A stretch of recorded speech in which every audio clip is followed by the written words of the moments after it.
નજર કરીશું વિગતવાર સમાચાર પર તો સુરત જિલ્લાના ઓલપાડથી ટ્રેક્ટર ખેડૂતોએ ગાંધીનગર તરફ કૂચ શરૂ કરી હતી। માર્ગમાં અંકલેશ્વર નજીક કડકિયા કોલેજ પાસે પોલીસ દ્વારા તેમને રોકવામાં આવ્યા હતા। પોલીસ અને ખેડૂતો વચ્ચે ભારે રકઝક અને ચર્ચા બાદ પરિસ્થિતિ તણાવભર બની હતી।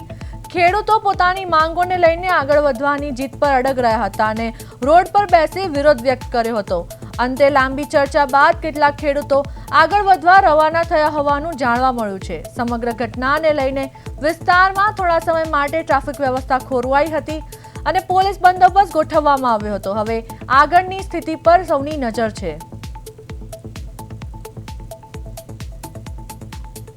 ઓલપાડથી ગાંધીનગર કૂચ માટે ખેડૂતો નીકળ્યા। ખેડૂતોને અંકલેશ્વર નજીક પોલીસ દ્વારા રોકાયા। પોલીસ અને ખેડૂતો વચ્ચે ભારે રકઝક થઈ।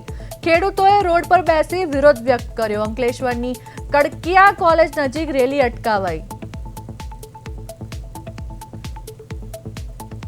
તો ઓલપાડથી ગાંધીનગર કૂચ માટે ખેડૂતો નીકળ્યા। ખેડૂતોને અંકલેશ્વર નજીક પોલીસ દ્વારા રોકાયા। પોલીસો અને ખેડૂતો વચ્ચે ભારે રકઝક થઈ। ખેડૂતોએ રોડ પર બેસી વિરોધ વ્યક્ત કર્યો।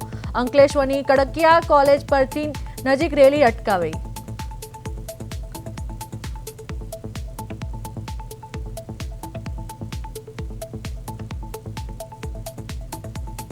તો ઓલપાડથી ગાંધીનગર કૂચ માટે ખેડૂતો નીકળ્યા। અંકલેશ્વરની કડકિયા કોલેજ નજીક રેલી અટકાવાઈ।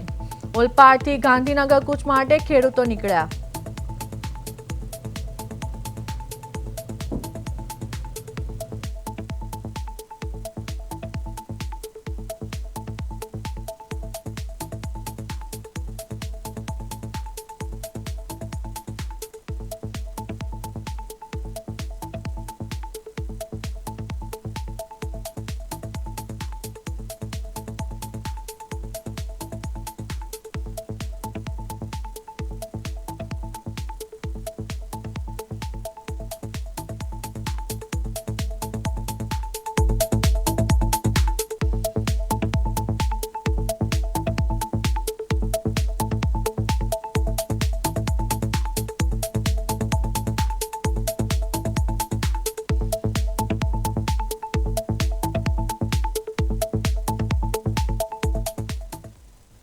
કાલે એટલે કે 15 જૂને જે ટ્રેક્ટર રેલીનું આયોજન કર્યું હતું એ ખેડૂતોના શોષણની સામે ખેડૂતોની શક્તિ પ્રદર્શન હતું કે અમને પેટમાં દુખે છે, અમારા ખેતરોમાં જે ટાવર મૂકે છે એનાથી અમારી જમીનને મોટું નુકસાન જાય છે। અને એ વાત જ્યારે જિલ્લા લેવલે કલેક્ટર અને એ લોકો નહીં સમજ્યા ત્યારે ખેડૂતોએ આ પગલું લેવાની જરૂર પડી અને એ પણ એક અહિંસક ધરણા પ્રદર્શન જેવું તમે ગણી શકો કે અમારી ટ્રેક્ટર રેલી જતે અમારો એક સંદેશ જતે અને અમે ન્યાય માટે માંગણી કરતે, પરંતુ જે પોલીસ થાંભલો નંખાવવા માટે પણ સ્થળ પર ખેડૂતના ખેતરમાં હાજર રહે છે, દુઃખ સાથે કહેવું પડે કે એ જ પોલીસ આજે અમને ધરણા કરતા પણ રોકે છે।